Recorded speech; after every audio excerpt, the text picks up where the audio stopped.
JSSC CGL paper leak मामले के 5 आरोपियों को आज झारखंड हाईकोर्ट से बेल मिल गई है। सुनवाई के दौरान बहुत सारी बातें जो है वो रखी गई, बहुत सारे जो आधार है दोनों पक्षों की ओर से रखी गई। क्या कुछ आधार रहा जिस कारण से उन्हें बेल प्रदान की गई और क्या कुछ पूरी संलिप्तता उनकी अब तक पूरे मामले में देखने को मिला है, ये जानने का प्रयास करेंगे। हमारे साथ अधिवक्ता अभिषेक सिन्हा है, उनसे जानते हैं। सर, 5 आरोपियों को इससे पहले भी बेल मिली थी, आज भी 5 आरोपियों को बेल मिली है। कौन जो आरोपी हैं उनके नाम क्या है और क्या आधार बना बेल का? पिछली बार जैसे आपको बताया गया टोटल 14 अक्यूज थे, तो 14 अक्यूज में 5 को बेल पिछले ही डेट को मिल गया था। क्योंकि सब पे जो एलिगेशंस है ऑलमोस्ट सिमिलर है। मतलब वही है कि उन्होंने कुछ स्टूडेंट्स से पैसा लिया एंड या तो उन्होंने फॉरवर्ड किया कि हम किसी को आपको बताते हैं, उनसे मिलिए, वो पेपर्स का आपको इन्फॉर्मेशन लीक करवा के आपको क्वेश्चंस दे देंगे। तो बेसिकली एलिगेशंस सब जो है सभी पे सिमिलर है, जो 14 हैं या सेम है ऑलमोस्ट। तो इस आज हुआ है मिस्टर अखिलेश कुमार का, आईआरबी जवान है, अभिलाष कुमार का जो अगेन आईआरबी जवान है, ये खुद स्टूडेंट थे। तो बड़ा इंटरेस्टिंग बात है, अगर उन्होंने पेपर लीक कराया था तो अपने तो कम से कम पास होते। फिर और 3 लोग का बेल हुआ। मनोज कुमार आईआरबी जवान थे, गौरव कुमार आईआरबी जवान थे एंड कृष्णा सही। वो क्या करते थे वो इन्फॉर्मेशन नहीं है मेरे पास, मगर ये 5 का बेल हुआ। एंड वही बेल का कारण भी वही था जो पिछला जो डेट में जो बाकी 5 का बेल हुआ था कि जो एविडेंस था, एविडेंस सफिशिएंट नहीं पाया गया। क्योंकि आपको जैसे याद होगा तो पिछला डेट में ऑनरेबल जस्टिस ने पूछा था सरकारी एडवोकेट से कि इसमें क्या स्पेसिफिक एविडेंसेस हैं, तो उन्होंने कोई स्पेसिफिक एविडेंसेस मतलब नहीं जज के सामने प्राप्त कराया, तो उसके लिए लैक ऑफ एविडेंस के कारण उनसे उनका बेल हुआ था। एंड इसमें और बताना चाहेंगे क्योंकि बेसिकली जो सीआईडी इन्वेस्टिगेशन स्टार्ट हुई थी, ये पता करने के लिए कि जैसे जो एफआईआर था प्राइमरी जो रातू थाना में दर्ज हुआ था, उसके बाद उसको सीआईडी 1 का मतलब नंबर दे दिया गया। तो इनिशियली जो इन्वेस्टिगेशन स्टार्ट हुआ था, इन्वेस्टिगेशन इसी पॉइंट पे स्टार्ट हुआ था, ये पता करने की ये पेपर लीक कैसे हुआ, ये पेपर लीक एंड अभी क्या हुआ है। पेपर लीक के दौरान, इन्वेस्टिगेशन के दौरान ये डायरेक्शन ही कुछ और हो गया है। डायरेक्शन चला गया है कि जैसे सपोज एग्जाम्पल पेपर लीक हुआ है, तो पेपर लीक के और ये लोग का इन्वेस्टिगेशन नहीं चल रहा है। ये लोग का इन्वेस्टिगेशन चल रहा है कि किसने पैसा लिया किससे, उसमें भी प्रॉपर इन्वेस्टिगेशन नहीं है।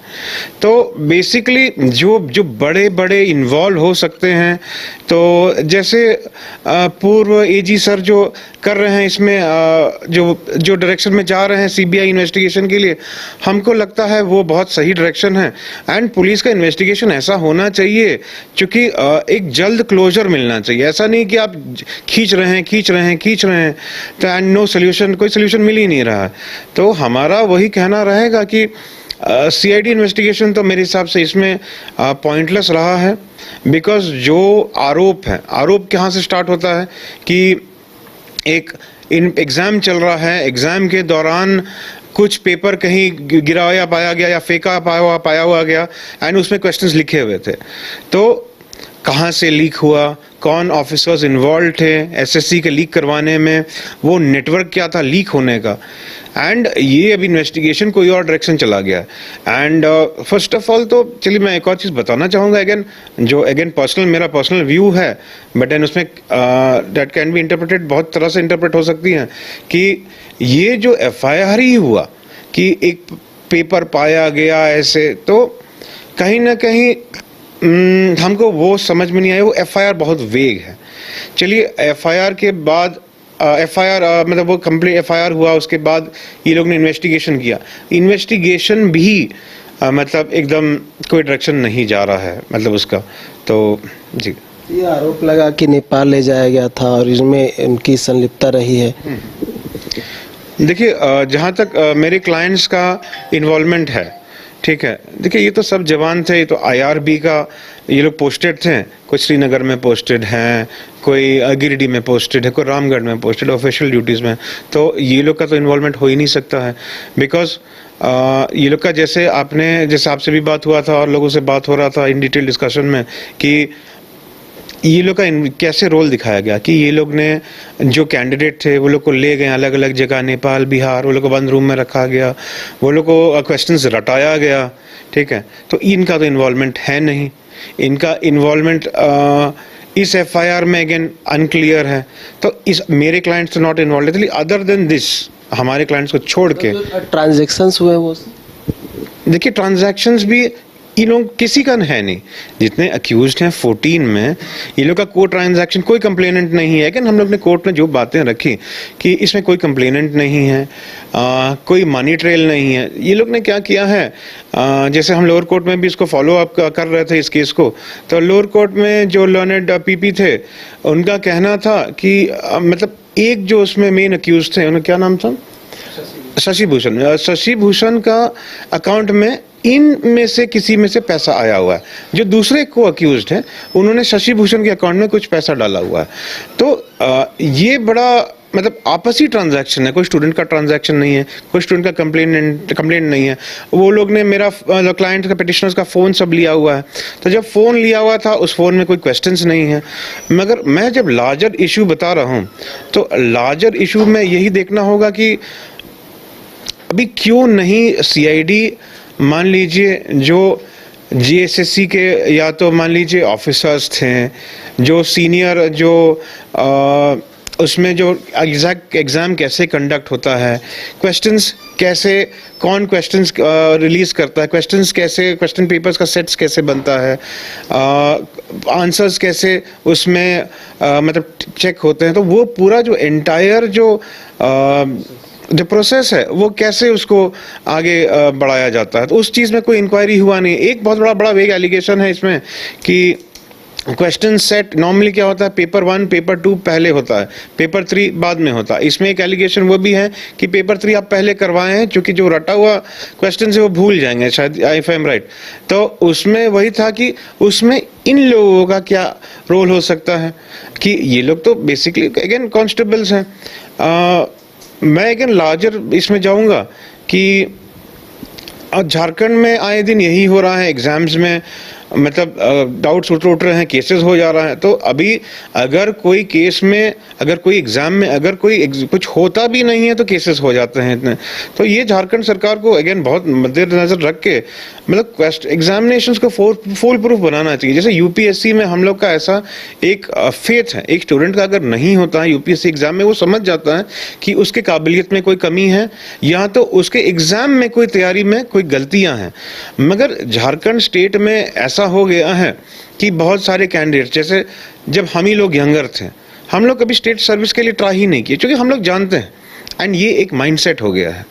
तो ये एक झारखंड सरकार को बी वॉटएवर गवर्नमेंट, बीजेपी रहे, जेएमएम रहे, सबके सरकार में चल रहा है, तो सब गवर्नमेंट को मिल के ये एक जो नेगेटिव एक हो गया है यूथ के साथ माइंडसेट, ये इम्प्रूव करना चाहिए। स्टेट की ओर से क्या कुछ कहा गया, क्या अपोज किया गया उस तरह से, वो बातें कही गई? क्योंकि पिछली बार हमने चर्चा भी की थी कि अपोज में ये नहीं कहा गया कि पेपर लीक हुआ है, और जब पेपर लीक हुआ ही नहीं तो एक बड़ा आधार बन जाता है ये एक्चुअली सीआईडी का कहना था। तो स्टेट का कहना है कि नहीं, जैसे गवर्नमेंट काउंसिल, गवर्नमेंट से जीए साहब से खड़े थे, तो जीए साहब का कहना था, जीए साहब के ऑफिस से, कि पेपर लीक तो हुआ है, मगर चूंकि सीआईडी में कह रहे हैं, सीआईडी कह रहे हैं कि पेपर लीक नहीं हुआ है, मगर जीए साहब कोई प्रूफ कर दे नहीं पा रहे हैं स्पेसिफिक लीक का, वो एक मुद्दा है। मतलब ये कहा गया था सुनवाई के दौरान कि पेपर लीक हुआ है, आज तो नहीं कहा गया, क्योंकि अगेन लास्ट डेट में जो हुआ है वही कैरी फॉरवर्ड होता है नॉर्मली, तो स्पेसिफिकली आज ऐसा कुछ नहीं कहा गया। देखिए यही पूरी जानकारी थी और यही समझने का हम प्रयास कर रहे थे। और इससे पहले भी जो जानकारी हमने दिया था कि जो 5 अन्य आरोपी थे जिन्हें इससे पहले हाईकोर्ट की ओर से बेल प्रदान की गई थी, क्या कुछ आधार था, और आज भी लगभग सेम आधार बना है, और इससे संबंधित कई अपडेट जो है वो लगातार हम आप तक ला रहे हैं और आने वाले समय में लाते रहेंगे। न्यूज़ बाइस्कोप के लिए कैमरा पर्सन नूतन के साथ नीरज कुमार, रांची। घर रहने का मकान भर नहीं, ये खुशियों की तिजोरी है। दरवाजे पर दस्तक देता पड़ोस, खिड़कियों से उमड़ आता आसमां, तारों में उलझी ऐसी ना जाने कितनी दास्तां। कहती हैं चले डायमंड सिटी, एक सफर हम सफर के साथ अपने घर तक। Diamond city, life long bonding, 500 से ज्यादा खुशहाल डायमंड परिवार। जल्दी करें, सिर्फ 200 फ्लैट बाकी, आज ही बुक करें अपना आशियाना। गोल जहां 27 वर्षों के सफर में 17,000 से भी अधिक छात्रों ने डॉक्टर एवं इंजीनियर बनकर भरे सफलता की ऊंची उड़ान, जहां साधारण छात्र भी असाधारण सफलता प्राप्त कर बना रहे इतिहास। दूरदर्शी शिक्षाविद श्री विपिन सिंह के मार्गदर्शन में मेडिकल एवं इंजीनियरिंग के लाखों छात्रों के लिए आशा की किरण के रूप में गोल्ड रिजल्ट फैक्ट्री।